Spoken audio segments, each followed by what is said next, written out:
নমস্কার বন্ধুরা, হেসেল বনলক্ষ্মীতে আপনাদের সকলকে স্বাগত। আজ আমি বানাবো আমদুধ। আর এই গরমে যদি ফ্রিজ থেকে বার করে এরকম ঠান্ডা ঠান্ডা আমদুধ খাওয়া যায় তাহলে তো মন একবারে ভরে যাবে।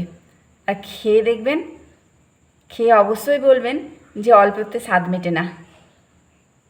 তাহলে আসুন দেখে নেওয়া যাক এই রেসিপিটি। আপনারা সম্পূর্ণ ভিডিওটি স্কিপ না করে দেখুন আর এরকমভাবে আমদুধ বানিয়ে নিন, দেখবেন অবশ্যই ভালো লাগবে। আমদুধ বানাবার জন্য আমি 1.5 কেজি দেশি গরুর দুধ বসিয়েছি। আর দুধটা ফুটে ফুটে পুরু হয়ে গেছে, অনেকটাই পুরু হয়েছে, প্রায় 1 কেজিতে দাঁড়িয়েছে।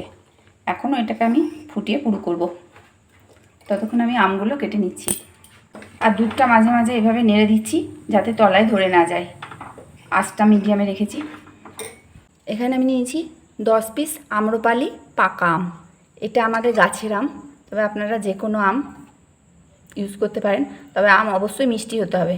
টক আম হলে কিন্তু চলবে না। আমে যদি একটু টক ভাব থাকে তাহলে দুধ ফেটে ছানা হয়ে যাবে। আমগুলো ধুয়ে নিয়েছি, এখন আমগুলো কেটে নিচ্ছি। খোসা ছাড়িয়ে পিস পিস করে কেটে নেব। তবে আমগুলো খুব পাকা বলে গলে যায়, তার জন্য আমি এইভাবে খোসাগুলো ছাড়িয়ে নেব, তাতে ভালোভাবে কাটা যাবে। এতটাই পাকা যে খোসা ছাড়াতে গেলে আমগুলো গলে যায়।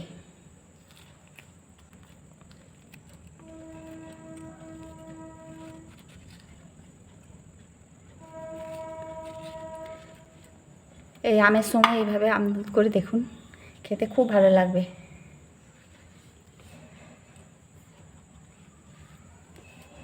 এইভাবে আমগুলো ছোট ছোট পিস করে নেব।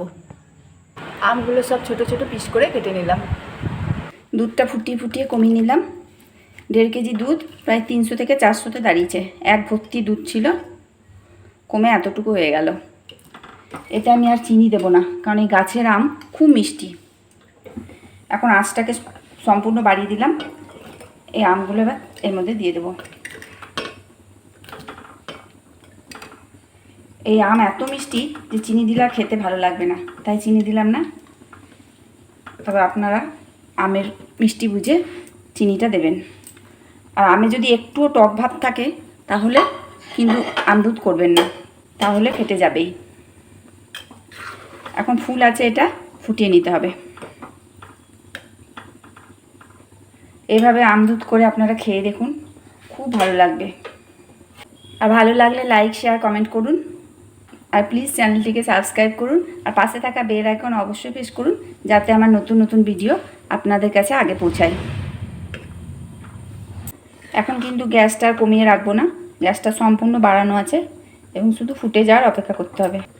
এইভাবে আমদুধ বানিয়ে আগে ঠান্ডা করে নিন, তারপর ফ্রিজে ভরে রেখে ফ্রিজে ঠান্ডা করে খান, দেখবেন দুর্দান্ত লাগবে। আমদুধটা ফুটতে শুরু করলো, আর বেশিক্ষণ ফুটাবেও না। এবার আমি গ্যাসটা বন্ধ করে দিচ্ছি। এতে আমি কোনো রকম চিনি বা এলাচ কিছু দেবো না, কারণ আমের সেন্ট আছে, এলাচ দিলে আর ভালো লাগবে না। গ্যাস বন্ধ করে দিচ্ছি। ঠান্ডা হলে ফ্রিজে ভরবো। এই দেখুন কি সুন্দর আমদুধ হয়েছে। এই আমদুধ ফ্রিজে রেখে খেতে দারুণ লাগে।